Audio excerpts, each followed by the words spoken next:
Hey folks, Johnny here. I just wanted to stop by for just a second to talk about some of the rhetoric that's going on about Khanna. I'm not sure if you've heard of him. He's a progressive from California. He's a House representative from California, and there's some lashback about him because of a letter, a Podesta email letter, and you know the type of people that have been contributing to his campaign.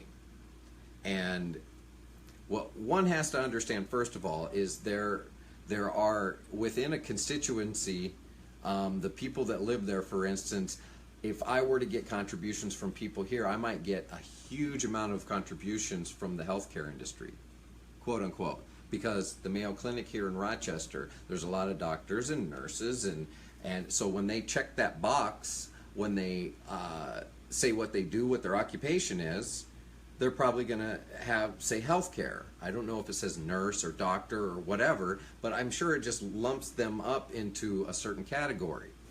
So investors live in Silicon Valley. So he gets money from an individual who's an investor. Unless you have proof that he's taking money from PACs and corporations, you really need to stop with that kind of rhetoric because it's not true.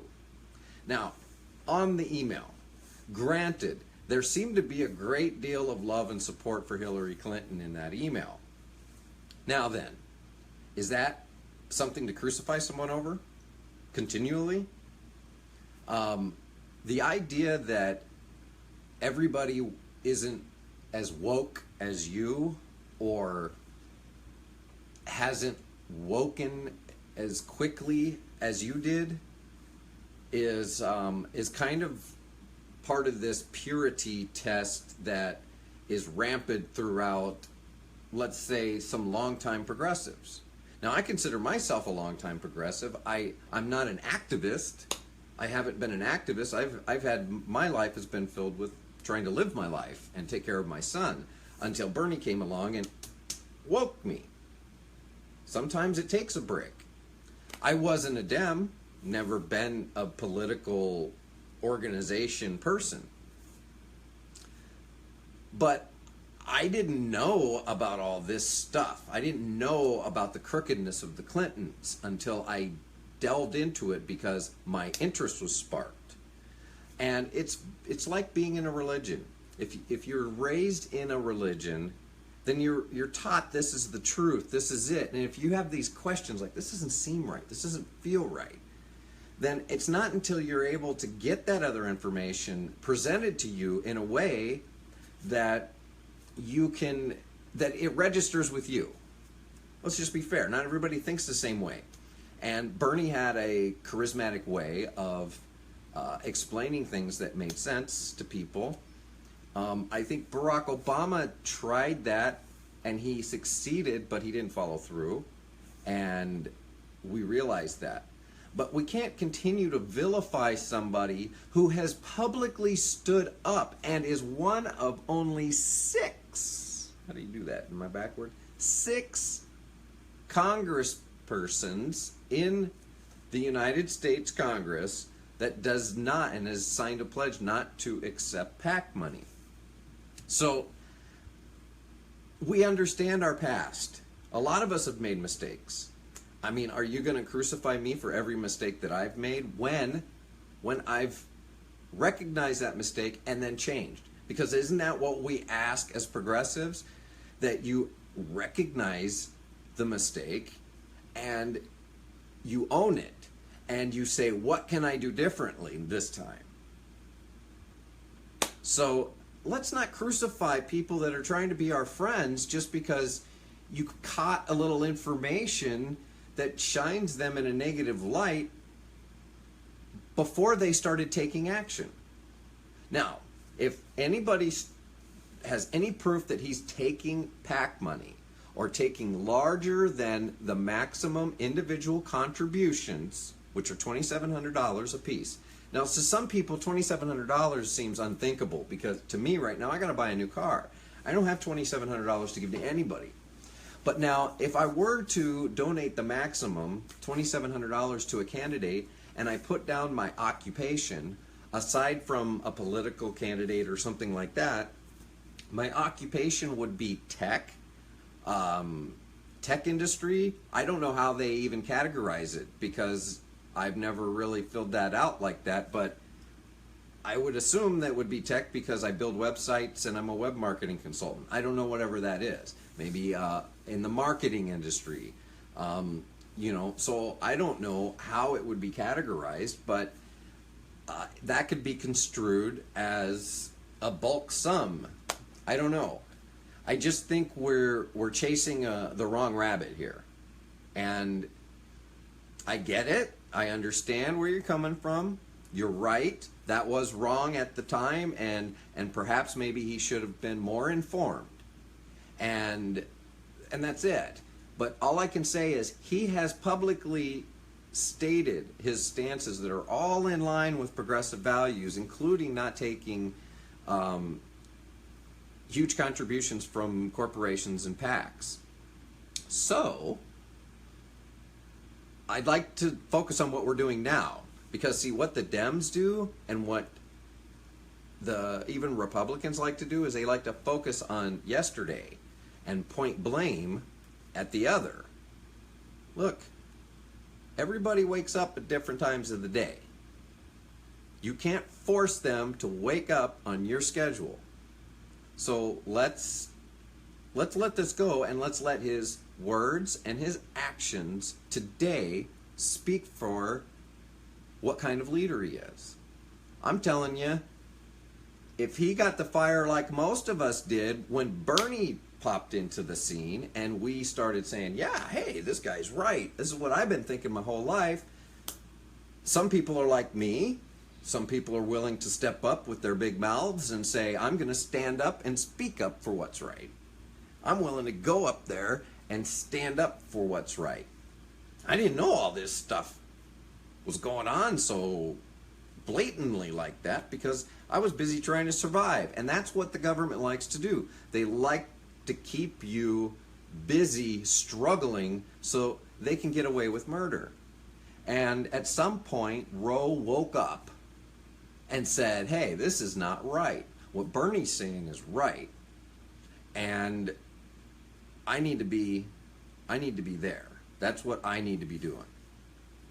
So, if there's anything current, bring it to my attention. I'm not going to deny factual evidence. But opinion and backbiting and kind of going after somebody for the way they felt before or the way they expressed themselves before, but now have admitted to being wrong. See, he doesn't deny that he said and supported her. He doesn't act as if he wasn't part of the Democratic establishment, because when he walked in, I'm sure that's how he was welcomed, right?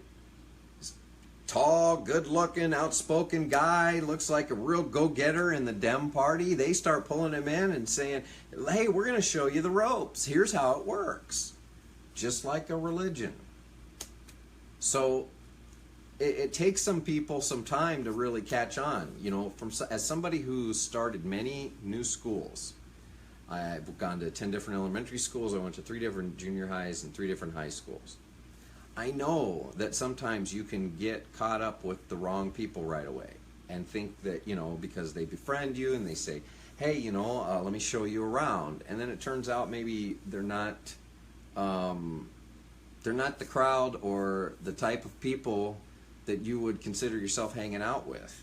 Because once you start to discover their values and you start realizing what they're all about, you find new friends that more fit into how you feel and your values.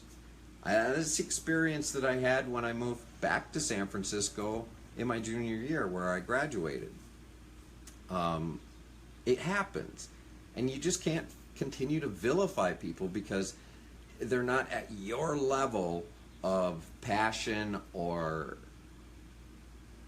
information, I'm fortunate. I work at home. I'm a very fast learner, and I do research basically for a living. When there's an issue that needs to be solved, if we don't have the answer already, I have to research and find the issue. So I know when I started listening to Bernie and I kind of took off with the research on him and his past and the words that he was saying and how could I never have known about this guy type of feeling, I did a thorough background on him and watched his consistency, and then I was able to, to listen to his words today. Now, you could use that argument and say, well, a good leader would be like Bernie. They have these values from birth, they get in, but a lot of those people, Bernie's just lucky where he is. Vermont's a pretty cool place. And, he battled his way for years as mayor, and then just, it's a small place. It's a great place, but it's a small place. So being the mayor of, it's kind of a big deal, right? People know you. And when you have integrity, they would stick by you. And since he's the lone representative, he built up his credibility for a long time. Young people today, including myself, I'm a Gen Xer, at times can have a hard time grasping on to what is the truth, because there's so much out there. There's so many people tugging at you, telling you this is what's right, this is what's right. And I think we all know that. And I think that it's just unfair to keep browbeating somebody when they've admitted to their mistake, if you want to call it that, and have moved on themselves and are publicly standing up for progressive values, mind you, progressive platforms, okay? Standing up for those things publicly, voicing them on tape, at the media. It's not a hoax. Let's try to keep that in mind, because, I've had personal paths that people would frown at in a conservative mentality. I've struggled in my early days. I'm 44, going to be 45 this summer. And in my 20s, I struggled a lot. But if you knew my upbringing, you'd be surprised that I even have made it this far in life. So we have to look at things from a relative perspective a lot of times too. We can't judge everybody on the same scale okay, we can't expect people to see life through the same spectrum by which we see it, because everybody has different experiences. So keep that in mind, sane progressive. Let's stay sane. Let's not lose our mind. Let's not start losing ourselves to what the propaganda and the DNC would love to see, which is the complete breakdown of the progressive movement. The progressive movement has members in all fashions and all shapes and sizes spread throughout, from the Green Party to the Social Democrats of America, Democratic Socialists of America. I seriously, I'm going to get better at keeping up with all the right ones. But as a let's just keep it ambiguous and say the progressive movement that's supported by so many people that have the right values. Maybe they're front action groups like Fight for 15, Move to Amend. But the movement encompasses all of those things. All of those resist movements are part of the movement. They're necessary. It's not necessary for every single person to take part in those, because then there's no people to take part in the other things, right? Everything in the movement seems to have its place, and we need to work together and stop picking apart everybody. I don't like them because they do. I don't like them. We need to start looking at everybody's strengths, just like if you're working as a team. you take each individual's strengths. You ask them, what are you good at? What do you like to do? I like to work on websites and blog. Oh, great. We need articles. We need this. We need this. Do you need help with topics? Do you already have topics? Boom. That person is doing something they enjoy, and they're going to be much stronger at it. You, what do you like to do? I love phone banking. I haven't met a person yet who does, but that person might. Wow, great. You're going to lead the phone banking team because nobody I know likes phone banking, so you can lead that team. You look for the strengths in people. Well, groups or organizations are just like that. They're people. They have their own collective emotion and their own collective needs and desires.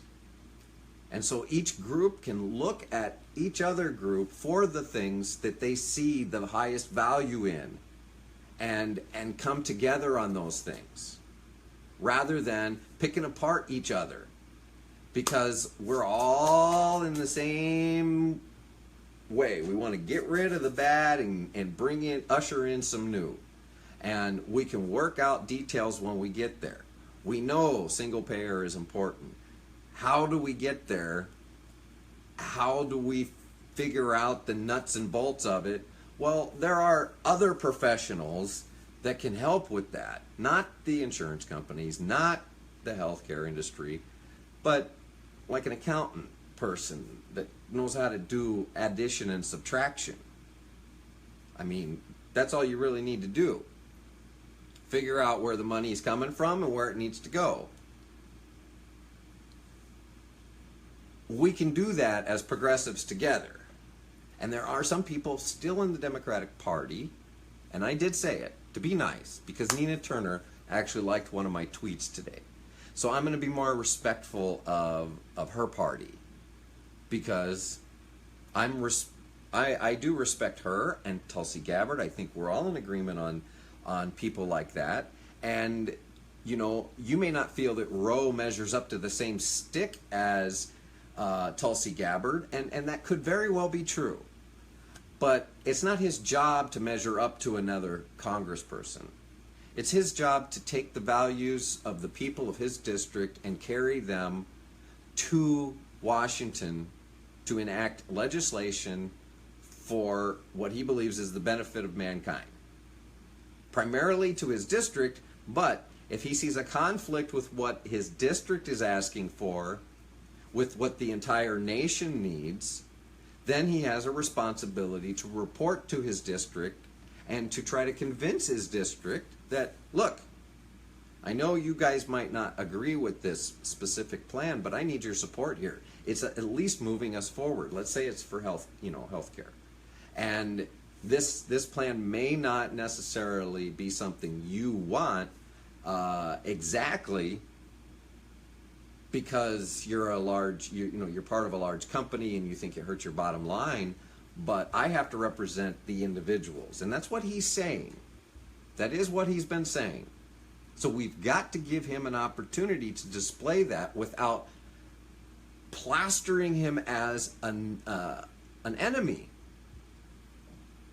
Because we already know what propaganda can do on both sides. And it's not fair. It's just not fair to vilify him, especially, you know, there's a saying, there's a bar against all information, which leads, it's the AA thing from Herbert Spencer, and there's a principle which is a bar against all information, which so-and-so will not fail to keep a man in everlasting ignorance. That principle is contempt prior to investigation. I didn't get the whole thing, but I got the important parts. The idea that contempt prior to fully investigating, which a full investigation is not just looking at that email. It's reaching out to him directly and saying, I've seen you on Jimmy Dore, I've seen you on your public speak, I'm obviously in need of a nap. You can tell that. It's almost 3 o'clock in the afternoon, and it's a Sunday. But reach out to him. Don't just blast him in a video. You're popular enough, Debbie, Sane Progressive. He might interview with you, and I'll give you the opportunity to question him directly. Wouldn't that be awesome? Wouldn't that be great? But when you blast out with this, I already have judged you video, and everybody else should judge you too, well, it's going to be a little hard to have an open dialogue with him and give him an opportunity to answer your questions. And if he's the progressive he says he is, and he agrees to an interview, then he's going to allow you to ask whatever you want, and he's going to answer it. I mean, I saw him sit on Jimmy Dore's show and say he liked Chris Hayes. Look, I'm sorry, don't hate me.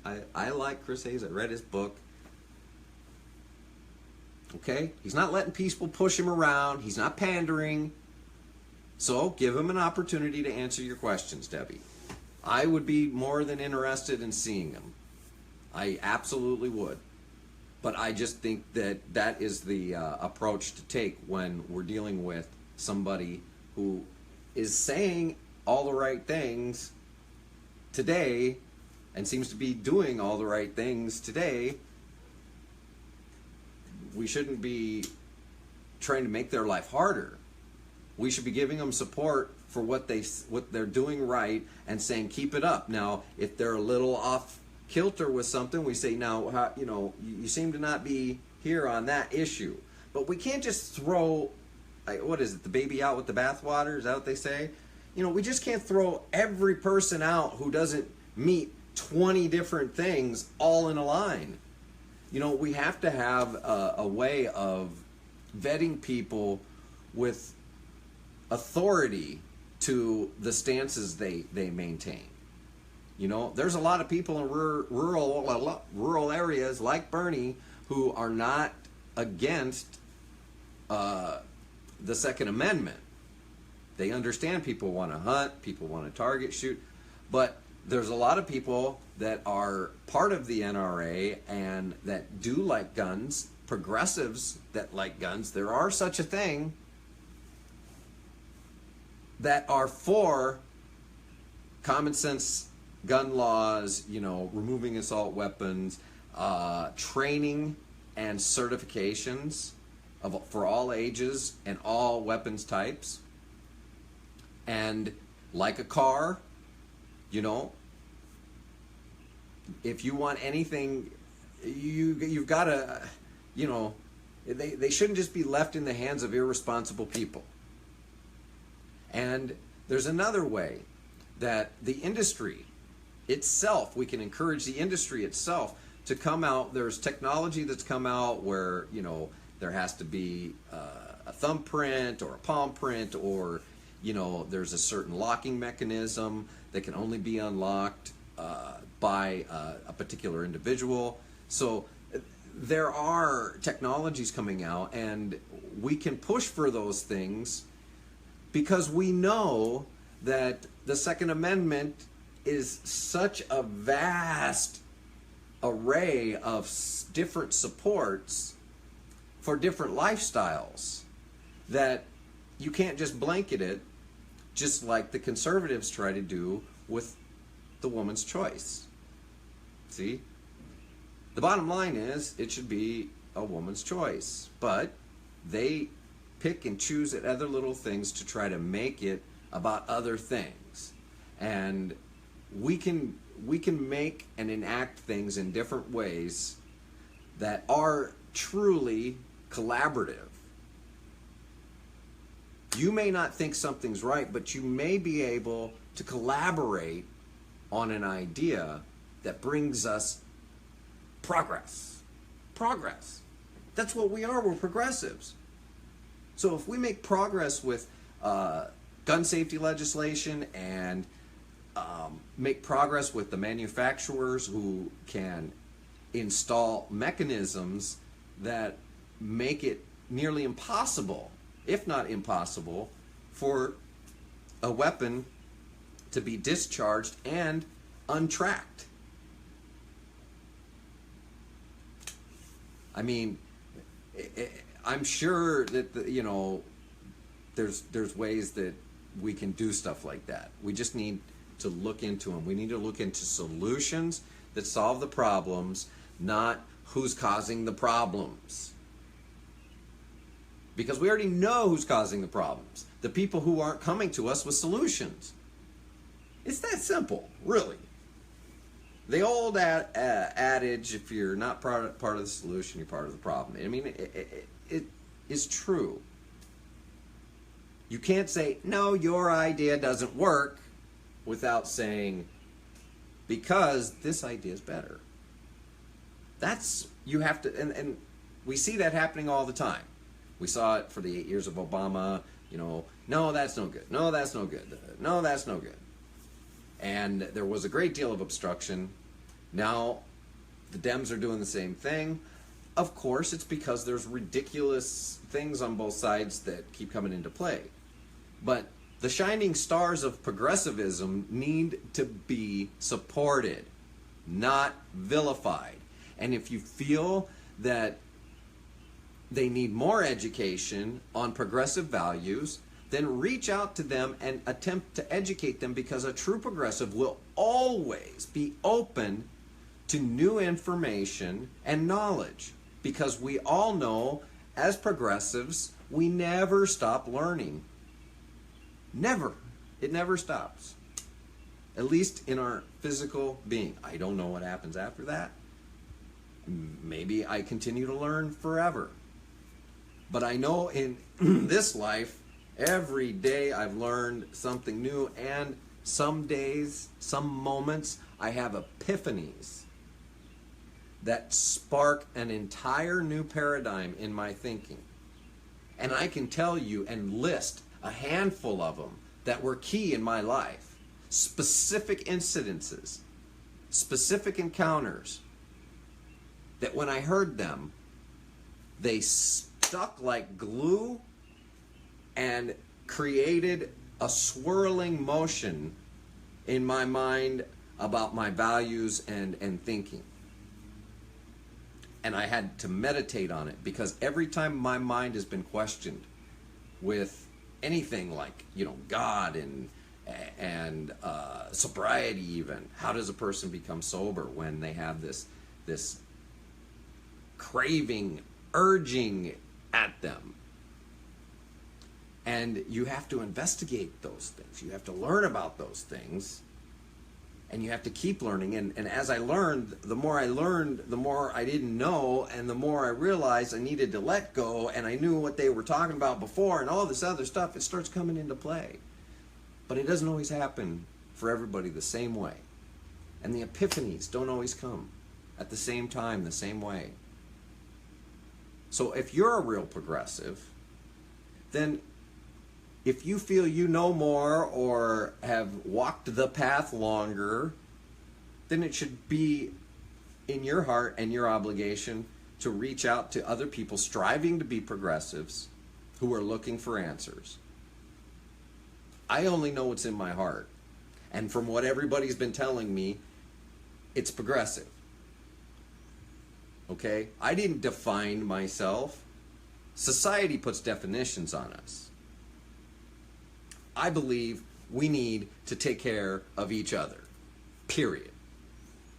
I guess that encompasses progressivism. That we are responsible for our neighbors. We are responsible for the weak, the elderly, those with